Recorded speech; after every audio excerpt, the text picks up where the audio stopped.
पुण्याच्या कोथरूड भागात मद्यधुंद कार चालकाने 5 ते 6 दुचाकी उडवल्याची घटना घडली आहे। युफोरिया दुकानासमोर ही घटना घडली आहे। त्यात एनडीए रोडवरील गार्डन कोर्ट हॉटेलचा मालक ऋषी पुजारी हा दारूच्या नशेत कार चालवत असल्याची माहिती मिळाली होती।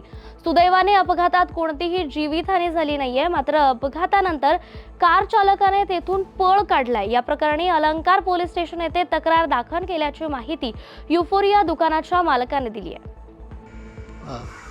नमस्कार, माझं नाव विश्वेश देशपांडे। आमचं युफोरिया नावाचं दुकान आहे गुळवणी महाराज रोडवर निंबाळकर चौकात। इथे लहान मुलं खेळायला येतात, किड्स प्ले एरिया आहे तो। सो काल रात्री 8:30 वाजता आमचं दुकान चालू असताना एक थार गाडी, जी नंतर आम्हाला कळलं की गार्डन कोर्टचे जे ओनर आहेत पुजारी त्यांच्या नावाने आहे, त्या गाडीने ते समोर 5 टू व्हीलरवर उडवल्या। त्याच्या टू व्हीलरवर गाडी घातली आणि थांबायचं वगैरे कष्ट न घेता आम्ही सगळे हाका मारत असताना तशीच गाडी घेऊन ते फरार झाले।